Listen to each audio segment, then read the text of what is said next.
সৰিয়হৰ দুলিতে ভূত মহানগৰীত খাকি পোছাকৰ মৰ্যাদা পাহৰিলে এবাৰ মহানগৰ আৰক্ষীয়ে অসম আৰক্ষীৰ সংস্কাৰৰ আঁচনিক গুৰুত্ব নিদিয়ে অসম আৰক্ষীৰ একাংশই ন্যায় বিচাৰি থানালৈ যোৱা শ্বহীদ কৰ্ণেলৰ পত্নীৰ এবাৰ দুৰৱস্থা শুনক গুৱাহাটীৰ হাটগাঁও থানাৰ ওচি মনজিত বুঢ়াগোহাঁইৰ বিৰুদ্ধে গুৰুতৰ অভিযোগ উত্থাপিত হৈছে শ্বহীদ কৰ্ণেলৰ পত্নীক অজ্ঞাত লোকে দাবী কৰিছিল 10 লাখ টকা আৰু ধন নিদিলে 4 বছৰীয়া পুত্ৰক হত্যাৰ ভাবুকি প্ৰদান কৰিছিল দুৰ্বৃত্তই এজাহাৰৰ ভিত্তিত লোকজনক ধন দিবলৈ পৰামৰ্শ দিছিল আৰক্ষীয়ে অৰ্থাৎ যেতিয়া আৰক্ষী থানালৈ গৈছিল মহিলাগৰাকী শ্বহীদৰ পত্নী যেতিয়া থানালৈ গৈছিল আৰু কৈছিল যে মোক ধন বিচাৰিছে ধন দাবী কৰিছে অন্যথা মোৰ পুত্ৰক অপহৰণ কৰিব বুলি কৈছে মহিলাগৰাকীৰ ভাষ্য অনুসৰি তেতিয়া আৰক্ষীয়ে পৰামৰ্শ দিছে যে আপুনি ধন দি দিয়ক দুৰ্বৃত্তক হাতেলতে ধৰিম যদি আপুনি ধন দিয়ে এটা ব্লুপ্ৰিন্ট তেওঁলোকে ৰচনা কৰিম বুলি মহিলাগৰাকীক জানিবলৈ দিছিল দুৰ্বৃত্তক হাতেলতে ধৰাৰ প্ৰতিশ্ৰুতিও দিছিল আৰু সেই প্ৰতিশ্ৰুতি মৰ্মে মহিলাগৰাকীয়ে শ্বহীদৰ পত্নীগৰাকীয়ে প্ৰতীক্ষা হস্পিটাল গুৱাহাটীৰ প্ৰতীক্ষা হস্পিটালৰ সন্মুখলৈ গৈছিল নগদ ধন লৈ কাৰণ উদ্দেশ্য আছিল আৰক্ষীয়ে যেহেতু কৈছে ধন দিয়াৰ সময়ত সেই দুৰ্বৃত্তক কৰায়ত্ব কৰিব আৰু মহিলাগৰাকীয়ে প্ৰতীক্ষা হস্পিটালৰ সন্মুখত গৈ দেখিলে যে কুলা ৰঙৰ বাইকত এগৰাকী দুৰ্বৃত্ত আহিছে সেই দুৰ্বৃত্তগৰাকীয়ে ধন দাবী কৰা দুৰ্বৃত্ত বুলি মহিলাগৰাকীয়ে সন্দেহ কৰিলে তাৰ পাছত মহিলাগৰাকীয়ে কনিষ্টবল নিপেন কলিতাক লগে লগে জনালে যে দুৰ্বৃত্তগৰাকীক মই দেখা পাইছো যে মোক ধন দাবী কৰিছিল আৰু মই মোৰ হাতত টকাখিনি আছে মই এটা কি কৰো কিন্তু দুৰ্বৃত্তক গ্ৰেপ্তাৰৰ বিনিময়ত সেই মুহূৰ্তত কনিষ্টবল গৰাকীয়ে দাবী কৰিলে 2 লাখ টকা যে আমি গ্ৰেপ্তাৰ কৰি দিম অপৰাধীক আমি কৰায়ত্ব কৰিম তাৰ বাবে আপুনি 2 লাখ দিব লাগিব 10 লাখ বিচাৰিছিল অপৰাধীক দিব নালাগে আমাক 2 লাখ টকা দিয়ক ধন দিব বুলি কোৱাৰ পাছতো কিন্তু নাহিল কোনো আৰক্ষী মহিলাগৰাকীয়ে কৈছিলে মই ধন দিম কিন্তু কোনো আৰক্ষী সেই মুহূৰ্তত নাহিল অভিযোগ মতে অস্ত্ৰধাৰী দুৰ্বৃত্তৰ পৰা কোনোমতে ৰক্ষা পৰিল তেতিয়া মহিলাগৰাকীয়ে যেটো দুৰ্বৃত্তৰ কথা আমি কৈছো পালচাৰ বাইকত আহিছিল আৰু অস্ত্ৰ আছিল বুলি মহিলাগৰাকীয়ে অভিযোগ উত্থাপন কৰিছিল তাৰ পাছত কোনোমতে হাৰি মহিলাগৰাকী পলাই আহিল আৰু মহিলাগৰাকীৰ ঘৰৰ পৰা কনিষ্টবল নিপেনে দুটা কিস্তিত কিন্তু ধন নিলে কনিষ্টবলৰ ধন দাবীৰ ৰেকৰ্ডিং দুৰ্নীতি নিবাৰক শাখাত দাখিল কৰিছে এতিয়া মহিলাগৰাকীয়ে তাৰ পাছত উপায়হীন হৈ ওচিয়ে ঘূৰাই দিব বিচাৰিলে কনিষ্টবলে লোৱা ধনখিনি মহিলাগৰাকীক যেতিয়া ধন লবলৈ আহিছিল ঘূৰাই দিবলৈ আহিছিল মহিলাগৰাকীক বন্দুকেৰে হত্যাৰ ভাবুকি দিছিল হেনো কনিষ্টবল নিপেন কলিতাৰ এই অভিযোগ মহিলাগৰাকীয়ে উত্থাপন কৰিছে ওচিয়ে বলপূৰ্বকভাৱে খলাইছিল মহিলাৰ এজাহাৰ আৰু সংবাদ মাধ্যমক জনালে মহিলাগৰাকীক গ্ৰেপ্তাৰৰ ভাবুকি দিছিল আৰক্ষীয়ে অবয়সত সিআইডি অভিযোগনামা দাখিল কৰিছে মহিলাগৰাকীৰ ধন দাবী কৰা লোকৰ সৈতে ওচিৰ বুজাপৰাৰ সন্দেহ ব্যক্ত কৰা হৈছে মহিলাগৰাকীৰ ভাষ্য আছে আমি সেই ভাষ্য আপোনালোক শুনাম লগতে আৰক্ষী আৰু মহিলাগৰাকীৰ টেলিফোনিক যি বাৰ্তালাপ মহিলাগৰাকীয়ে ৰেকৰ্ডিং কৰি থৈছিলে সেই বাৰ্তালাপ প্ৰথমতে আমি শুনাব বিচাৰিছো তাৰ পাছত মহিলাগৰাকীৰ ভাষ্য পইচাটো কালি লাগিব নেকি কালি দিলে মই তেতিয়া ভাল পাওঁ দিলে তেতিয়া মই এওঁক লৈ যাম যদি পাৰো টাইম টেবল লৈ পেলাই খালি আপুনি আজি কেছটো কোনে লয় চাবচোন দেই ঠিক আছে মই এণ্ট্ৰি দিমেই নহয় আজি আজি ৰেকৰ্ডটো মই কৰিম না মই জিডি এণ্ট্ৰিটো আজি কৰিমেই নহয় আৰু সেই নাম্বাৰটো তোমাক মই দি দিম ইনডাইৰেক্টলি মানে তুমি মনে থাকা নাই বুজি পাইছো মই আপোনাকতো মই বিশ্বাস কৰি পিনে কথাখিনি পাতিছো হয় না থানাত যে তুমি কাগজটো দিছা মোৰ তাত থাকে না কাগজটো তুমি গম পাইছা না লাষ্ট টাইমত আহি মোৰ তাতে আহে মোৰ তাতে আহে গতিকে কাৰণ এতিয়া থানাত যে দিছা যে এণ্ট্ৰি যে হ'ব কেছ ৰেজিষ্টাৰ কৰিব লাগে হওক বা এণ্ট্ৰি কৰিব লাগে হওক যে নহওক চব মোৰ তাতে হয়তো মোৰ তাতে হয় গতিকে মোৰ তাতে যে ৰেকৰ্ডটো যে হৈ যাব এই বস্তু তুমি যে জনাইছা আজিৰ পৰা 5 বছৰ পিছত বিচাৰিলেও এই বস্তুটো তুমি থানাত পাবা আজি মই গুচি যাম কালিলৈকে বসুমতাৰীও গুচি যাব পৰহিলৈকে ওচিও গুচি যাব গেলেও কোনোবা বেলেগ ওচি আহক যিয়ে নাহক আজিৰ পৰা 5 বছৰ পিছতো তুমি এই ৰেকৰ্ডটো পাবা মই এই কামটো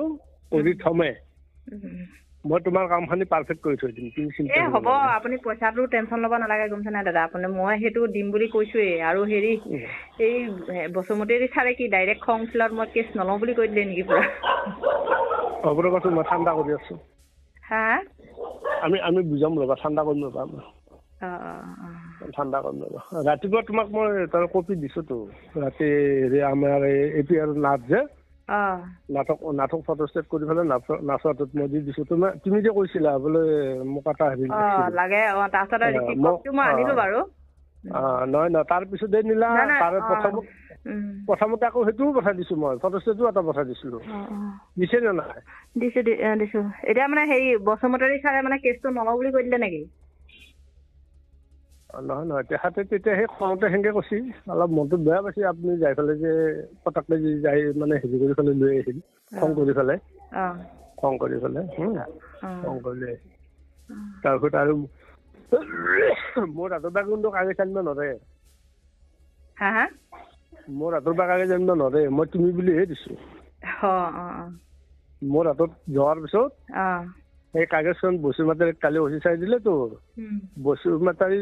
চাব দিছে মানে তেখেতক কাগজখন অচি চাই আল্টিমেটলি আকৌ মোৰ তাতে দি দিয়ে কামটো কৰিবলৈ কিন্তু মানে দায়িত্বটো তেখেতক ফিল্ডৰ দায়িত্বখন বসুমতাৰী ছাৰক দিছে তেখেতে আকৌ কাগজখন আল্টিমেটলি মোক দিব আৰু কাৰোবাক কোনোবা এটা অফিচাৰকো কোনোবাক দিলেও অফিচাৰে ডাইৰেক্ট যদি দেও বেলেগ এটা অফিচাৰক তেখেতে আকৌ মোৰ তাতে কাগজখন দি দিয়ে মানে এণ্ট্ৰি চেণ্ট্ৰি কৰাৰ কাৰণে কথা বুজি পাইছে গতিকে কাগজটো ঘূৰি ঘূৰি আল্টিমেটলি মোৰ তাতে আহি যায় গতিকে তুমি আজি যাই পেলাই আকৌ মোৰ তাতে কাগজখন পাইছা নে নাই পাইছা বস্তুটো কিন্তু মই বেলেগ মানুহ হ'লে কোনোবা কাগজ নিদিলো হয় মই তুমি বুলিহে দিছো না হ'ব দে মই এইখিনি আজি কৰিমেই মই অফিচৰ কামখিনি কৰিমেই আৰু কালি যদি তুমি কোৱা যাব লাগে বুলি ক'লে তেতিয়াহ'লে দিয়া যদি এওঁক লৈ যাম আৰু নে কি চেক দিলে হ'ল বেলেগ একো নাই যাম আহিব আহিব ঠিক আছে দুপৰীয়া মানে যাম বাৰু দিয়ক দিয়ক দিয়ক কিমান বুলি কৈছিলে পইচাটো 2 লাখ আৰু এয়া আছিলে ভুক্তভোগী মহিলাগৰাকী আৰু আৰক্ষী কনিষ্টবলগৰাকীৰ ভাষ্য টেলিফোনিক বাৰ্তালাপ 2 লাখ টকা দাবী কৰিলে আৰু টেলিফোনত সেই কথাটো ইতিমধ্যে ৰেকৰ্ডিং আছে যদি ফৰেনচিক কৰা হয় তেনে প্ৰেক্ষাপটত ওলাই পৰিব যে এইগৰাকী ব্যক্তিয়ে ধন দাবী কৰিছে নে কৰা নাই কিন্তু চিন্তা কৰক মুখ্যমন্ত্ৰী ডাঙৰীয়া গৃহ বিভাগত দায়িত্বত আপুনি আছে আৰু আপোনাৰ আৰক্ষীয়ে কি কৰি আছে আপুনি যিমানে সংস্কাৰৰ কথা কৈছে যে দুৰ্বৃত্তৰ সৈতে কঠোৰ হ'ব লাগে আৰু যিসকল ভুক্তভোগী যিসকল সাধাৰণ লোক তেওঁলোকৰ সৈতে মৰমীয়াল হ'ব লাগে কিন্তু এয়া কি ধৰণৰ ষড়যন্ত্ৰ এয়া কি ষড়যন্ত্ৰ ভুক্তভোগী মহিলা তাতে আকৌ এগৰাকী শ্বহীদ কৰ্ণেলৰ পত্নী এইগৰাকী শ্বহীদ কৰ্ণেলৰ পত্নীৰ প্ৰতি সামান্যতম অনুকম্পা নাথাকিল সামান্যতম দায়িত্ববোধ নাথাকিল কৰ্তব্য নাথাকিল তাৰ বিপৰীতে এই ধৰণে যদি অপৰাধীক কৰায়ত্ব কৰাৰ বিনিময়ত ধন দাবী কৰে যিগৰাকী ব্যক্তিয়ে ধন দাবী কৰিছিল 10 লাখ টকা আৰু এবাৰ আৰক্ষীয়ে ধন দাবী কৰিছে 2 লাখ টকা এই দুই অপৰাধীৰ মাজত পাৰ্থক্যটো ক'ত সাধাৰণ ৰাইজে বিচাৰ কৰিব যে এই দুই অপৰাধীৰ মাজত আচলতে পাৰ্থক্য ক'ত দুই ব্যক্তিৰ ধন দাবীৰ মাজত পাৰ্থক্য ক'ত এই ধৰণে ডকাইতি কৰিব বিচাৰিছে নেকি একাংশ আৰক্ষীয়ে যি অভিযোগ উত্থাপিত হৈছে মহিলাগৰাকীৰ ভাষ্য চাই ল'ব বিচাৰিছোঁ 9/2022ত মই এখন এজেহাৰ দিবলৈ গৈছিলোঁ তেতিয়া সাতগাঁও থানা এজন চৌধুৰী মানে 2 ষ্টাৰ এজন আছিলে তেখেতে তেতিয়া মই বহি আছোঁ মোক একো মতা নাছিল আৰু তেতিয়া মোৰ ওচৰত এজন হোমগাৰ্ড পঠিয়াই দিছিলোঁ হোমগাৰ্ডজনে বাহিৰত মাতি নি কৈছিলে যে আপুনি 500 টকা দিলেহে মানেহে কেছটো ল'ব তেতিয়া মই উপায় নাপাই চানমাৰী থানাত গৈছিলোঁ কিন্তু চানমাৰী থানাই ৰেছপন্ড কৰিছে আৰু তেওঁলোকে লগে লগে এজন মানুহক এৰেষ্ট কৰি পিনি জেলত পঠিয়াই দিছে তাৰপিছত তেনেকৈ নাই আকৌ সেই যিজন মূল অভিযুক্ত আছিলে তেখেতক ধৰা পৰা নাছিলে তেখেতৰ নামটো হৈছে কংকন ভেদাচাৰী শৰ্মা কংকন ভেদাচাৰী শৰ্মাই আকৌ পইচা 10 লাখ টকা বিচৰাত কিয় কাৰণে পইচা বিচাৰিছিল আপোনাৰ পৰা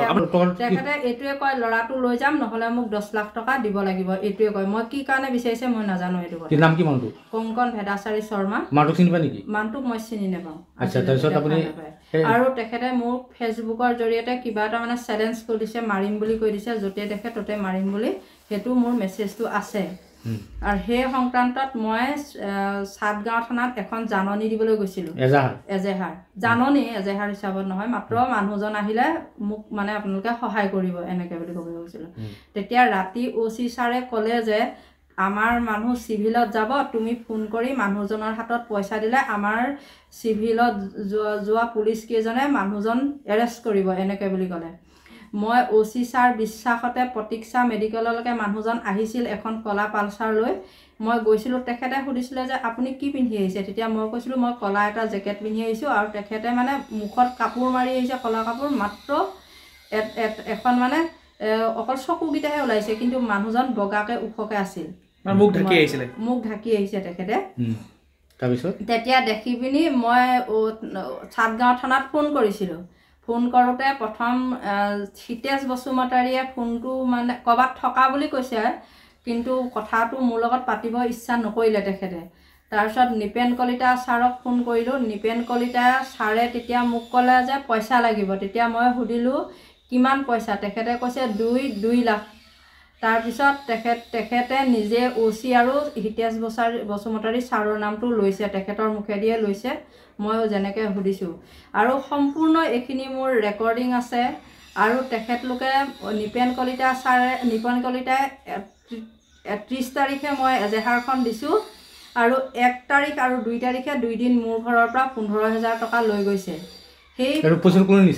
নিপেন কলিতাই নিছে। পাঠক বুলি কয় এজন ছাৰে মাতিছে, CID, সম্পূৰ্ণ মই নাজানো নামটো। আপুনি কি বুলি কমপ্লেইন দিছিলে? মই কমপ্লেইন দিয়া নাই, কমপ্লেইনটো দিবলৈ যামহে। কাৰ বিৰুদ্ধে দিব যাব? চাটগাঁও থানাৰ ওপৰতে। মানে ছাৰ এই কেছটোত যিটো মানুহ আপোনাক 10 লাখ টকা ডিমাণ্ড দিছিলে, তেখেতে কৈছে যে এই কলিতা উপাধিৰ যিগৰাকী কনিষ্টবল ইতিমধ্যে 15,000 টকা লৈ গৈছে। আৰু কলিতা উপাধিৰ কনিষ্টবলগৰাকীয়ে কোনোবা এগৰাকী বসুমতাৰী আৰু লগতে OCৰ কথাও কৈছে যে ধন বিচাৰিছে, টোটেল মুঠ 2 লাখ টকা লাগে তেওঁলোকে যদি অপৰাধীক ধৰি দিয়ে। গতিকে ভুক্তভোগী মহিলা এফালে ভুক্তভোগী নিজেই, তাৰ বিপৰীতে আকৌ ধন দাবী। গতিকে এফালে 10 লাখ টকা দাবী কৰিলে দুৰ্বৃত্তক ধৰি দিয়াৰ বিনিময়ত 2 লাখ টকা দাবী কৰিলে আৰক্ষীয়ে। তেনে প্ৰেক্ষাপটত ধনটো মহিলাগৰাকীয়ে দিব লাগিব। কিহৰ ভিত্তিত দিব বা কি অপৰাধ, এয়া কি নেক্সাছ, সেয়া কেতিয়া ৰহস্য খোল খাব, কি ধৰণে তদন্ত হ'ব, ৰাইজে জানিব বিচাৰিব। দৃষ্টি আকৰ্ষণ কৰিব বিচাৰিছোঁ আমি মুখ্যমন্ত্ৰী ডাঙৰীয়াৰো।